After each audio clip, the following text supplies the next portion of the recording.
Maklumat sahih jenama dipercayai. Berita perdana edisi Jumaat 6 Ogos. Saya Andy Reza Rohadian. Dan saya Laurendra Fiona berkebaikan saudara.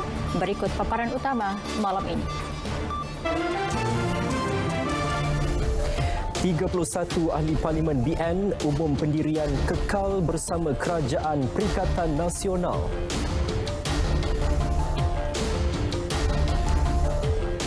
Bekalan makanan dijamin mencukupi meski negara berdepan pandemik COVID-19.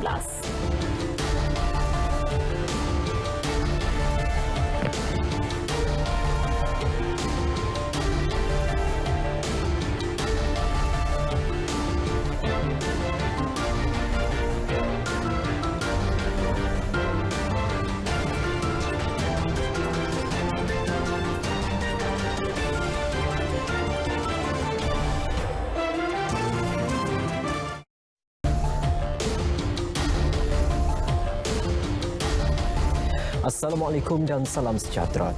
31 ahli Parlimen Barisan Nasional BN mengumumkan pendirian untuk terus bersama Kerajaan Perikatan Nasional PN demi mengutamakan tanggungjawab kepada rakyat dan negara ketika krisis COVID-19. Timbalan Perdana Menteri yang juga Naib Presiden UMNO, Datuk Seri Ismail Sabri Yaakob berkata, tindakan mereka itu menjunjung titah Yang di-Pertuan Agong Al-Sultan Abdullah Riayatuddin Al-Mustafa Billah Shah supaya kerajaan sedia ada meneruskan pentadbiran dan keabsahannya akan ditentukan di Parlimen September ini.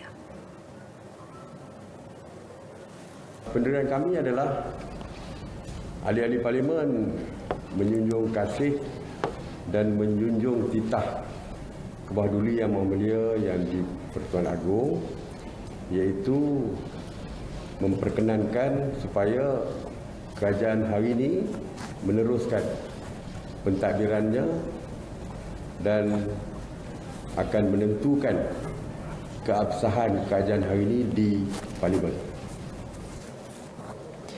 Beliau berkata demikian pada sidang media khas bersama 21 ahli Parlimen BN di Ibu Negara. Seramai 10 ahli Parlimen yang lain tidak dapat hadir kerana ada tugas rasmi. Menyuarakan pentingnya kestabilan politik dan melindungi rakyat, Datuk Seri Ismail Sabri berkata, tindakan mereka yang meninggalkan kerajaan atas arahan parti hanya merugikan parti dan mengorbankan rakyat. Sebagai wakil rakyat yang bertanggungjawab, terutamanya di kalangan menteri yang kini diberikan tugas di barisan hadapan untuk menyelesaikan isu yang berkaitan dengan pandemik COVID dan juga penyelesaian isu ekonomi rakyat ini, kita merasakan bahawa kita tidak bertanggungjawab kepada rakyat jikalau kita meninggalkan kerajaan ini secara tergesa-gesa seperti yang diarahkan oleh parti. Jadi kita sebagai ahli parti yang setia kepada parti, yang mana objektif parti dan juga objektif kita sebagai wakil rakyat adalah untuk berkhidmat kepada rakyat, menarik diri serta-merta, menumbangkan kerajaan dan lari daripada tanggungjawab kita yang diberikan, diamanahkan oleh rakyat merupakan satu tindakan yang tidak bertanggungjawab. Jadi kita tidak mahu menjadi pemimpin yang tidak bertanggungjawab.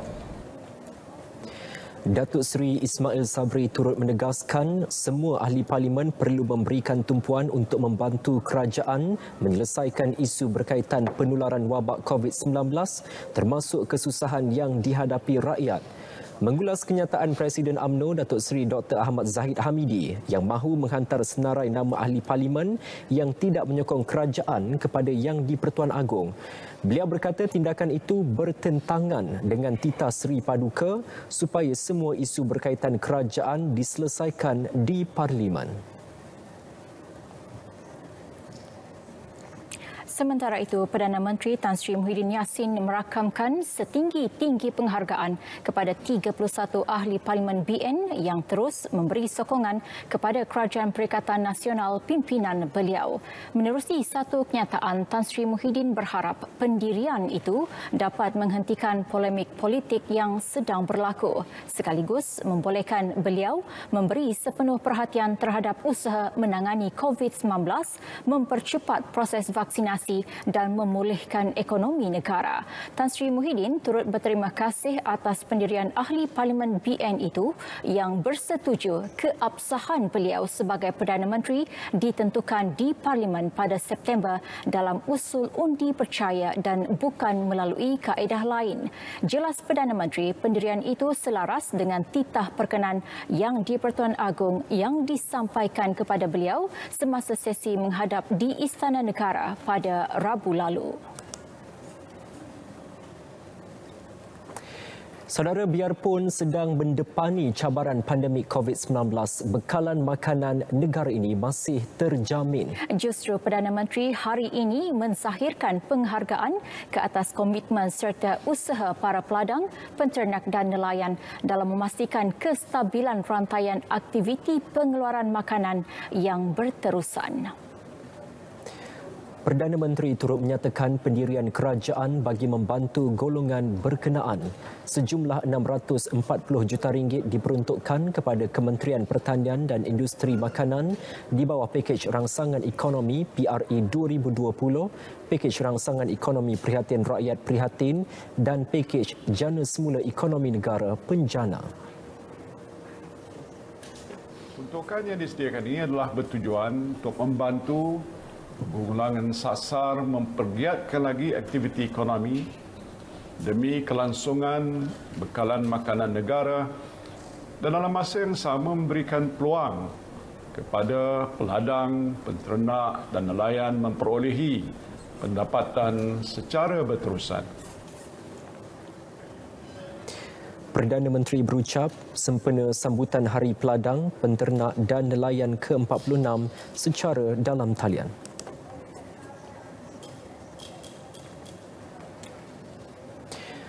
Sementara itu, RM4.79 bilion diperuntukkan kepada Kementerian Pertanian dan Industri Makanan MAFI bagi tujuan merancakkan lagi sektor pertanian dan industri makanan negara.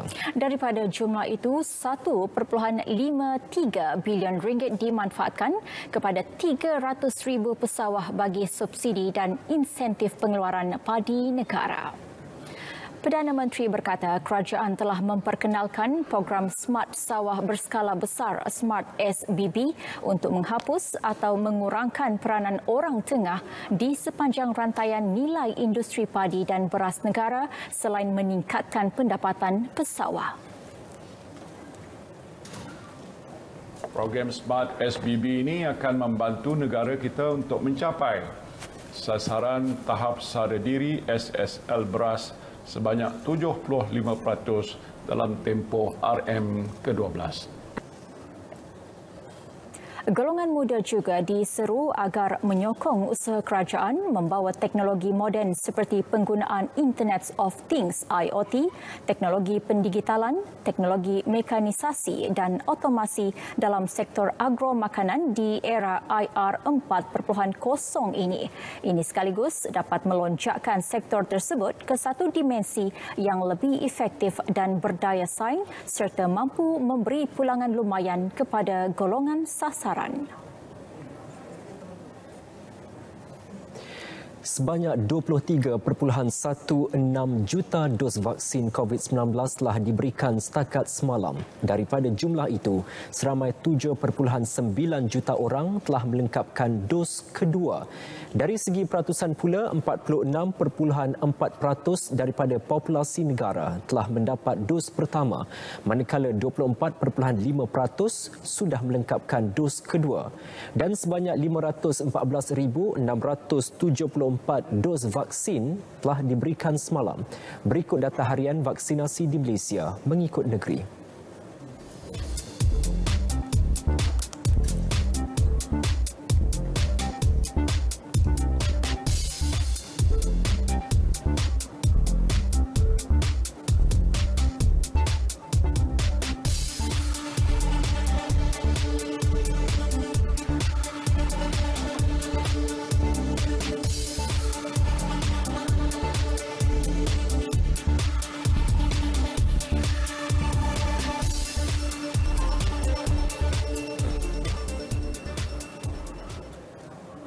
Jumlah kes baharu harian COVID-19 dalam negara hari ini melonjak kepada 20,889 kes. Rekod tertinggi baharu mengatasi 20,596 kes yang dicatat semalam. 16,394 kes sembuh turut direkodkan yang tertinggi setakat ini. Manakala kes kematian terbaharu 160 menjadikan jumlahnya kini 10,179. Berikut statistik harian COVID-19 dalam negara diikuti jumlah kes mengikut negeri dan pecahan pesakit mengikut kategori.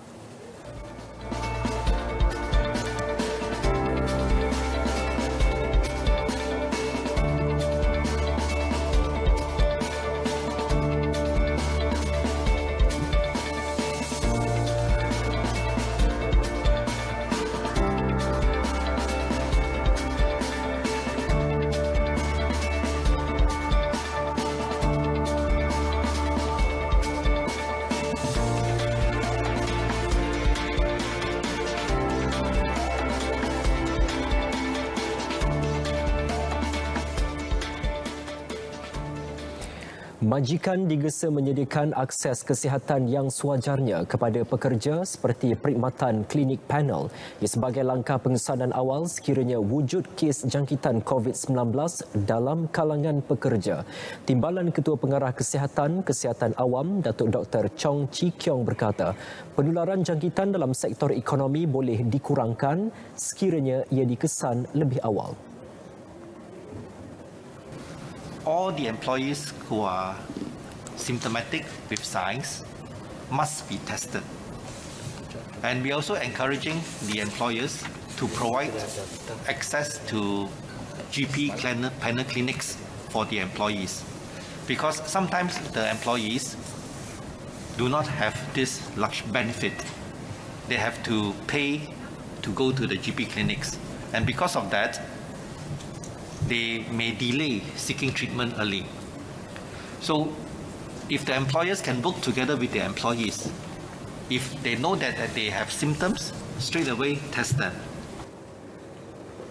Tambah beliau, sebelum ini beberapa cadangan dikongsi kepada pihak industri bagi membendung penularan wabak COVID-19.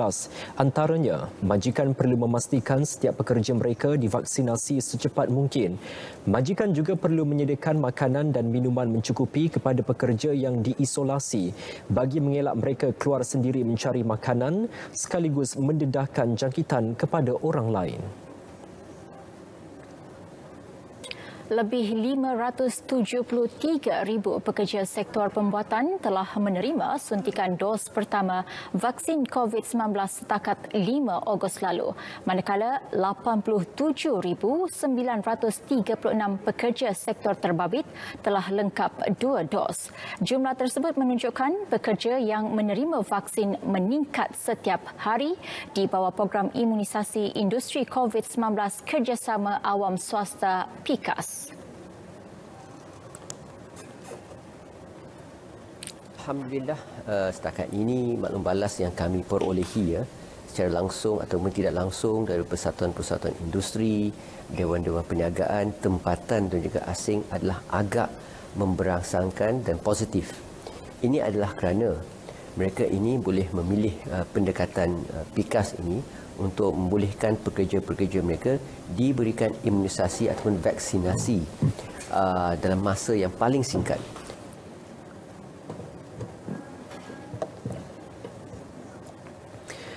3 juta warga emas telah menerima sekurang-kurangnya dos pertama vaksin menerusi program imunisasi COVID-19 kebangsaan PICK.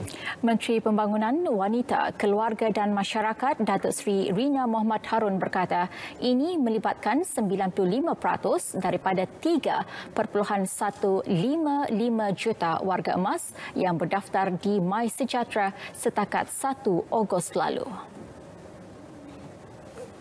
Sehingga kini saya dimaklumkan sudah hampir 21 juta rakyat Malaysia yang telah pun menerima vaksin, dan daripada jumlah ini lebih kurang 3 juta warga emas telah pun menerima suntikan.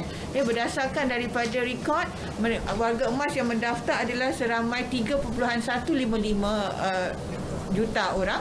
Jadi ini kita lihat kalau 3 juta telah pun menerima vaksin, jadi sudah pun mencapai 95% warga emas yang telah pun mendaftar telah pun menerima vaksin sekurang-kurangnya 1 dos. Menurutnya, vaksinasi bagi golongan orang kurang upaya juga menunjukkan perkembangan positif apabila 76% daripada 454,000 golongan itu telah menerima sekurang-kurangnya 1 dos vaksin. Beliau berkata demikian ketika melawat pusat pemberian vaksin di Pusat Keluarga Lembaga Penduduk dan Pembangunan Keluarga Negara di Seremban 2.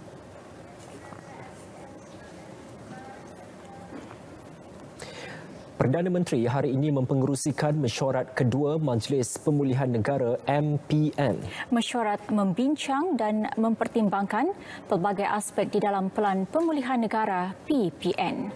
Mesyuarat mengambil kira pelbagai data dan pandangan pakar-pakar kesihatan dan ekonomi berhubung kadar vaksinasi dan status vaksinasi individu.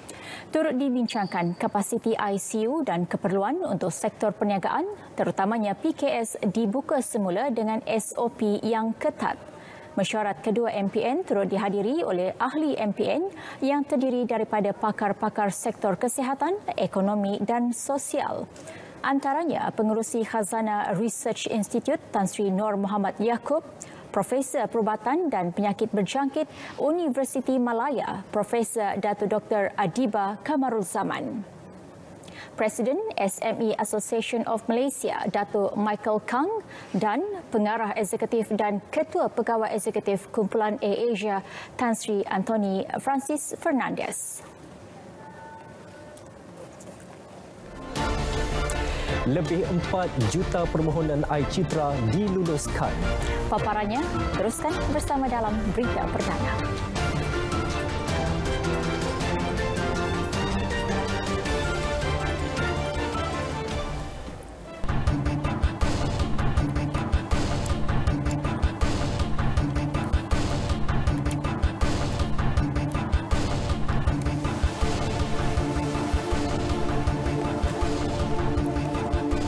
Bersua kembali.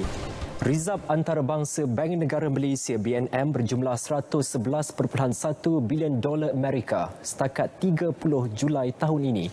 Nilai tersebut kekal dari 15 Julai lalu.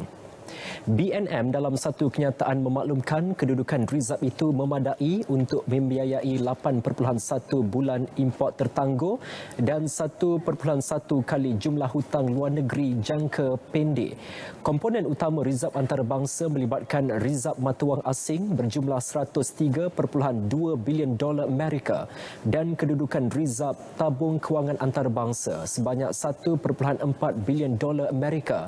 Manakala hak pengeluaran khas SDR berada pada 1.2 bilion dolar dan aset rizab lain berjumlah 3.1 bilion dolar.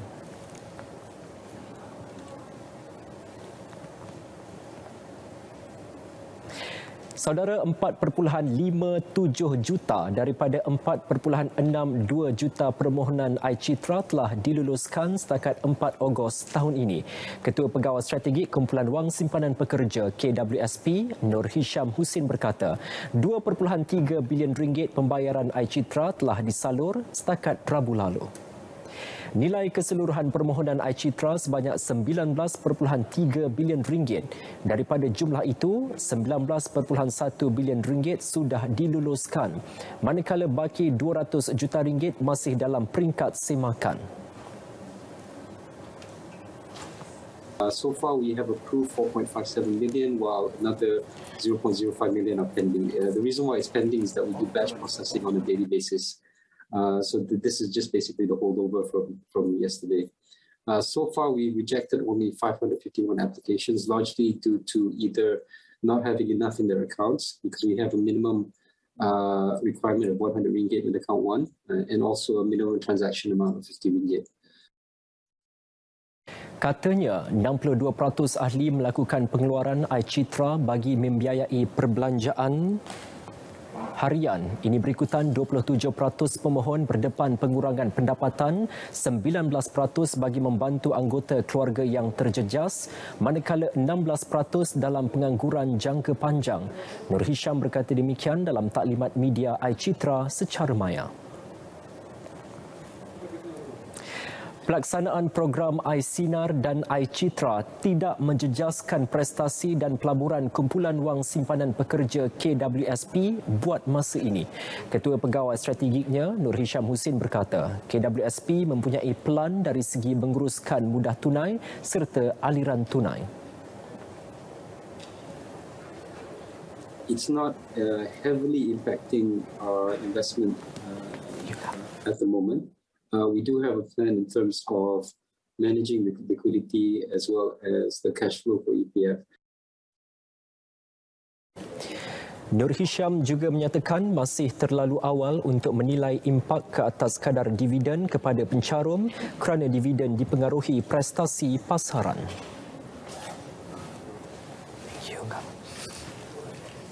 Khas untuk penjawat awam. Dapatkan pembiayaan peribadi sehingga RM200,000 dengan kadar keuntungan serendah 2.69% dan menangi sebuah pangsa puri bernilai RM100,000. Jom sertai kempen Money for Merdeka CDP. Hubungi kami hari ini.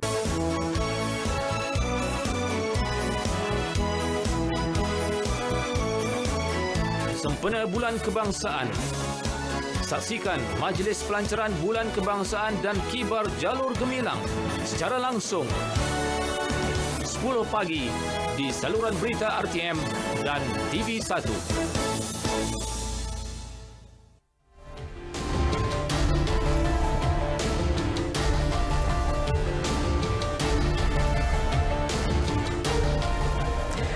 Bersua kembali, saudara, muzik dan lagu berunsurkan patriotik mempunyai kekuatannya tersendiri berbanding medium seni lain dalam menyampaikan rasa kecintaan terhadap negara. Ia merupakan agen kerohanian yang kekal relevan merentasi segenap zaman dan suasana. Bersempena kempen Jalur Gemilang dan Bulan Kebangsaan, wartawan Zehra Zamri menyingkap peranan dan impak lagu patriotik sebagai bahasa sejagat dalam menyemarak perpaduan rakyat serta menjadi platform meniupkan semangat cintakan negara.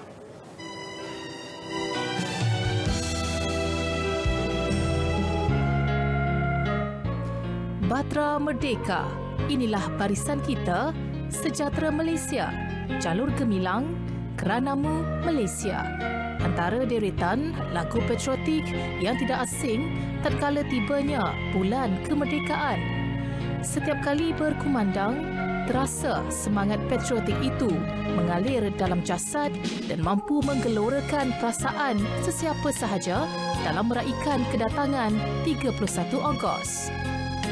Jadi patriotik adalah sebuah prinsip moral yang diekspresikan melalui sikap tertentu untuk menunjukkan bahawa dia cintakan kepada tanah air. Jadi, apa peranan muzik di situ? Di sinilah maksudnya dari sebuah prinsip moral yang dinamakan patriotik digandingkan dengan sebuah nilai keindahan dari sebuah muzik. Sementara itu, komposer lagu Ibu Kota Permai, Dato' Dr. Johari Saleh berkata, lagu patriotik yang baik seharusnya mempunyai komposisi melodi yang bersesuaian, lirik yang jelas, mudah difahami serta mampu memenuhi cita rasa pelbagai peringkat usia dan bangsa. Patriotik, dia punya tempo tak semestinya mesti dalam tempo march, ya, dia bebas. Jadi dia, orang kata kita, yang pentingnya lagu itu appealing kepada rakyat. Jangan lupa, bila kita menyambut Hari Kebangsaan, dia bukan hanya tertumpu kepada satu golongan saja, kan? Orang muda, orang tua, apa semua kan. Jadi elok kita kompos lagu yang disukai oleh berbagai-bagai golongan. Yang itu yang penting. Itu simplicity, orang putih kata. Lagu yang senang diingat, senang dinyanyi, dan senang orang kata menyanyi sama. dalam memastikan keberkesanan penyampaian lagu patriotik itu sendiri, penyanyi yang mengalunkannya perlu mempunyai kredibiliti dan karakter suara yang bersesuaian dan meyakinkan. Bawakan nyanyian oleh seseorang penyanyi itu pun perlu ada. Perlu ada. Walaupun lagu Melayu asli apa pop, tentu mesti ada elemen yang karakter penyanyian tu ada semangat. Itu macam dia tegas sikit, tegas.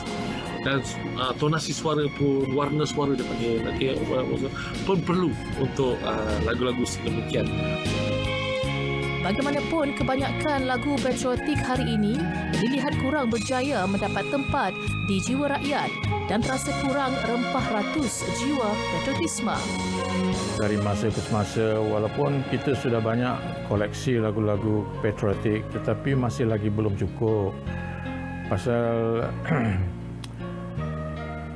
kita kena bersaing, pasal kita tiap-tiap tahun, tiap-tiap bulan kita dapat mendengar banyak lagu-lagu baru, lagu-lagu pop kan. Tapi lagu-lagu patriotik kadang-kadang ya baru keluar. Jadi dia punya ratio tu tak seimbang. Jadi kita kena ini. Jadi mesti ada satu badan yang mengolah benda-benda ni. Kita tidak boleh harapkan bila komposer tu nak buat lagu patriotik, dia buat. Tak boleh. Macam dulu RTM, kita ada pertandingan lagu-lagu patriotik kan. Sepatutnya pertandingan macam tu diteruskan. Kita kena ketepikan dulu persepsi bahawa kita kekurangan pengkarya. Sebetulnya pengkarya ramai. Dari banyak institusi pengajian tinggi, sebetulnya program komposisi, penciptaan lagu, penulisan lirik banyak ditawarkan dan ramai yang masuk di dalam program tersebut dan menjadi produk-produk yang kita salurkan kepada industri. Rata-rata masyarakat hari ini melihat muzik sekadar hiburan semata-mata dan itu adalah persepsi yang sangat primitif kerana muzik menampilkan keindahan paling dalam. Ada kebenaran, ada kebaikan yang terselindung di sebalik karya-karya seni yang hebat dan berkualiti, khususnya lagu-lagu yang berunsurkan patriotik. Tanpa karya seni, tidak ada sebuah peradaban, tidak ada simbol sesebuah negara bangsa. Dan dalam situasi negara yang serba mencengkam, kerana penanganan COVID-19, media muzik, lagu-lagu patriotik inilah yang menjadi terapi, menjadi penawarnya. Zehra Zamri, Berita RTM.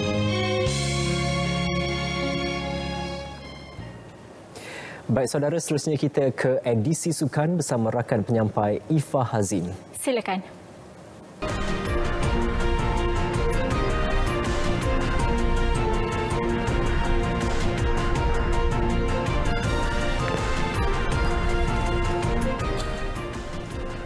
Bersua kembali. Ibu negara Filipina, Manila hari ini kembali kepada perintah berkurung manakala Korea Selatan terus memperketat penjarakan fizikal bagi membendung penularan COVID-19. Itu antara rangkuman berita luar negara. Saksikan. Pelaksanaan perintah berkurung di Manila berlangsung sehingga 20 Ogos depan. Langkah berkenaan bagi membendung varian Delta dan pada masa sama mengelakkan tekanan kepada sektor kesihatan. Susulan itu, hari ini pihak polis mengadakan sekatan jalan raya di ibu negara yang mempunyai lebih 13 juta penduduk. Pakar memberi amaran penularan Delta boleh menyebabkan sistem kesihatan lumpuh sekiranya tiada langkah-langkah mengetatkan lokasi tumpuan orang ramai. Di Korea Selatan pula, pelaksanaan penjarakan fizikal disambung lagi selama 2 minggu. Ibu negaranya Seoul dan kawasan kejiranan telah melarang perhimpunan lebih 2 orang selepas pukul 6 petang. Manakala wilayah lain di seluruh negara pula melarang berkumpul melebihi 4 orang. Korea Selatan mengenakan undang-undang berkaitan penjarakan fizikal itu setelah kes harian COVID-19 di negara itu naik 2 kali ganda selepas kempen vaksinasi yang perlahan. Di Colombia, Datuk Bandar Sucre sebelum ini mengarahkan penduduknya yang belum menerima vaksin tidak boleh keluar rumah. Arahan bagi membolehkan bandar itu mencapai imuniti kelompok. Bagaimanapun, arahan berkenaan ditarik balik kerana tidak sah dan sebarang perintah berhubung larangan ketika pandemik tidak boleh dilaksanakan tanpa kelulusan Kementerian Dalam Negeri. Walaupun ditarik balik, sesetengah penduduk berpendapat arahan duduk di rumah bagi individu yang tidak mahu divaksin satu langkah positif kerana akhirnya ramai mereka keluar untuk mendapatkan suntikan.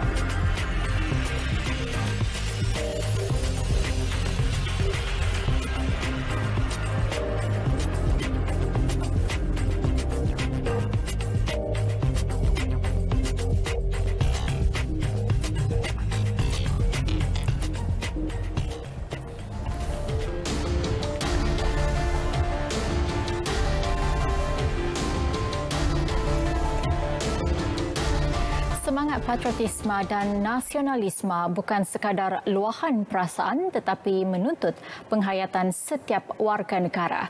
Kedua-dua elemen itu perlu disemat dalam diri kerana ia nadi kepada kebebasan, kemerdekaan, kestabilan dan kemajuan sesebuah negara. Laporan lanjut bersama Norazila Matsani. Dalam situasi negara sedang bergelut dengan pandemik COVID-19 kini, kemerdekaan wajar diterjemahkan mengikut konteks membebaskan rakyat daripada cengkaman virus. Pematuhan pada SOP menjadi disiplin penting dalam usaha memerdekakan diri dan masyarakat sekitar daripada penularan wabak COVID-19 sejak 2 tahun lalu. Saya yakin dan percaya pada masa ini, wabak ini perlu digebeling bersama kerana ia merupakan satu bencana yang hebat yang kita sendiri tidak terfikir sebelum ini. Hampir 2 tahun dibelenggu pandemik COVID-19, rakyat terus dihimpit seterusnya mengubah tata cara kehidupan harian mereka. Semoga kita bebas daripada penjajah iaitu pandemik sekarang ini. Dan harapan saya untuk kita betul-betul menjaga SOP kita. Sudah 2 tahun dah kita terperangkap dalam orang kata era kegelapan lah dari segi COVID-19 ni. Kita harap tahun ni insya-Allah dengan izin Allah Subhanahu Wa Taala agar benda ni kita bebas. Mungkin arti kemerdekaan tu kadang-kadang kurang berkesan bagi kita, tapi apabila kita diserang wabak ni, kita sangat, orang kata apa, kita eager untuk dapatkan merdeka dalam konteks yang sangat berbeza sekarang, iaitu untuk kita bebas daripada wabak ni. Semangat patriotisme rakyat juga boleh diterjemahkan menerusi komitmen menjayakan program imunisasi COVID kebangsaan PICK. Bagi Jabatan Penerangan Terengganu, pendekatan penyampaian maklumat menerusi 1,653 aktiviti info on wheels antara usaha menggalakkan rakyat menjayakan PICK. Yang melibatkan anggaran masyarakat seramai 482,300 orang di seluruh negeri Terengganu dah yang meliputi 8 daerah. Dan hebahan kami ini bertujuan untuk menggalakkan masyarakat ataupun orang ramai untuk mendaftar vaksin dan mengambil vaksin di PPV dan apa-apa syarat yang tertakluk dalam MySejahtera. Berdasarkan data, Terengganu telah menerima 644,096 dos vaksin setakat semalam. Daripada jumlah itu, 28.1% selesai dos pertama dan 40% rakyat dijangka menerima dos kedua menjelang minggu ketiga bulan ini. Mampu untuk mencapai lebih cepat daripada itu, iaitu mungkin minggu ketiga pada bulan Ogos ini, 40%. Dan dengan kadar vaksinasi yang sedang kita pertingkatkan di seluruh daerah di negeri Terengganu, insya-Allah saya menjangkakan sebelum berakhir tahun ini kita akan mencapai 80% vaksinasi untuk seluruh rakyat negeri Terengganu yang berumur 18 tahun ke atas. Kempen Kibar Jalur Gemilang Peringkat Nasional bakal dilancarkan secara rasmi secara hibrid di Kuala Terengganu esok, mengekalkan Malaysia prihatin sebagai tema sambutan Hari Kebangsaan ke-64, kekalkan semangat patriotisme yang tinggi agar cabaran pandemik COVID-19 bersama-sama dapat diatasi. Norazila Muhammad Sani, RTM. Baik, kira-kira 100 van pelancong akan diubah suai menjadi ambulans bagi membantu kes-kes kecemasan membabitkan COVID-19 terutama di Lembah Kelang.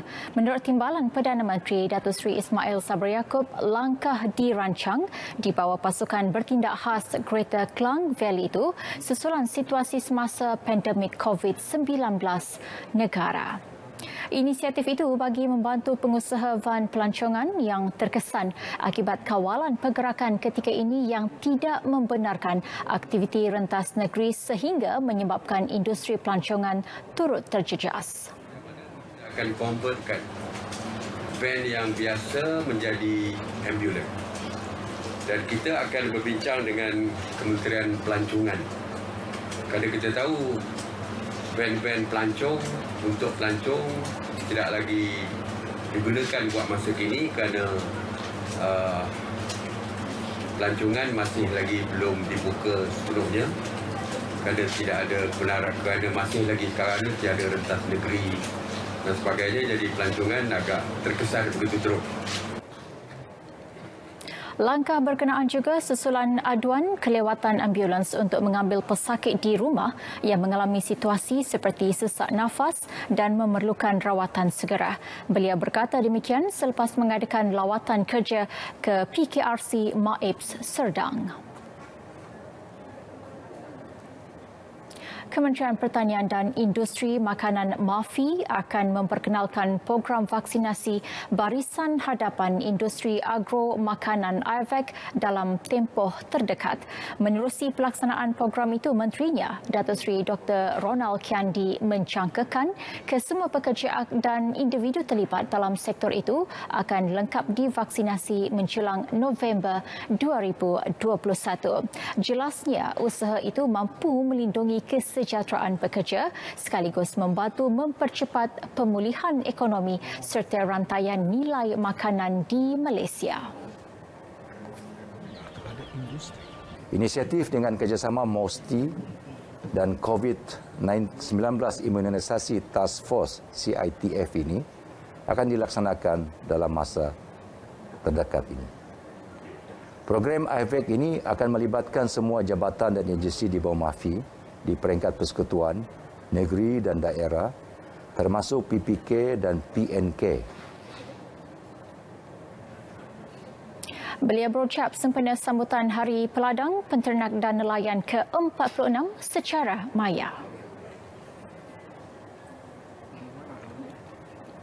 Kesejahteraan seseorang individu turut tergantung kepada kesihatan mental ketika dunia berdepan pandemik COVID-19. Menteri Kanan Luar Negeri Datuk Seri Hishamuddin Tun Hussein berkata, bagi Malaysia, COVID-19 sebenarnya melangkaui krisis kesihatan dan ekonomi. Jelas Datuk Seri Hishamuddin, Malaysia melalui Kementerian Kesihatan dan Kementerian Belia dan Sukan telah melaksanakan pelbagai usaha untuk menangani isu kesihatan mental. Antaranya menerusi program kaunseling, kempen pencegahan bunuh diri dan pembabitan komuniti. Turut memainkan peranan adalah organisasi bukan kerajaan NGO yang terlibat secara langsung menyebarkan betapa pentingnya kesihatan mental. Beliau berkata demikian sempena memperingati ulang tahun ASEAN ke-54 secara maya.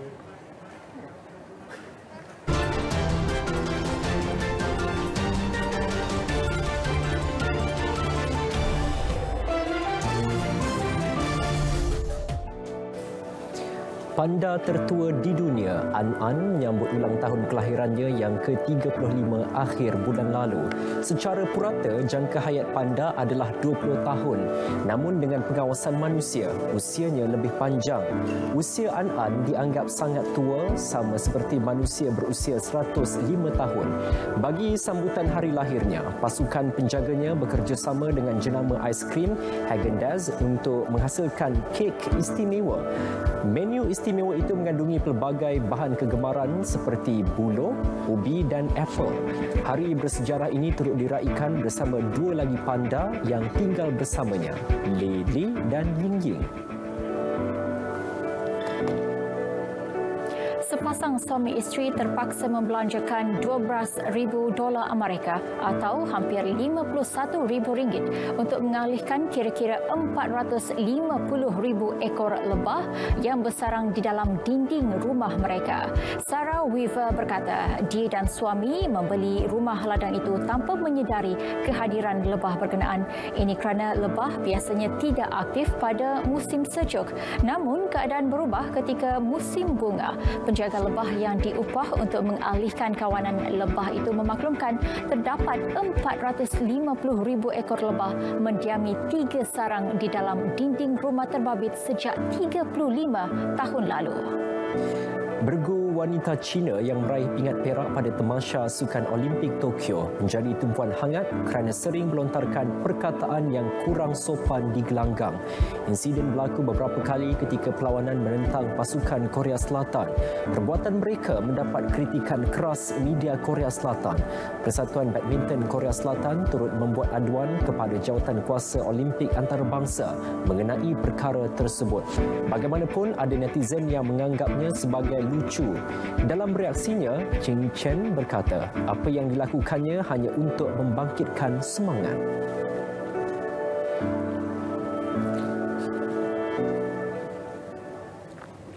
Saudara, berita perdana edisi Jumaat 6 Ogos berakhir di sini. Ingat, jangan sebar berita palsu mengenai vaksin. Bersama-sama kita jayakan program imunisasi COVID-19 kebangsaan. Dengan itu, Assalamualaikum. Salam sejahtera.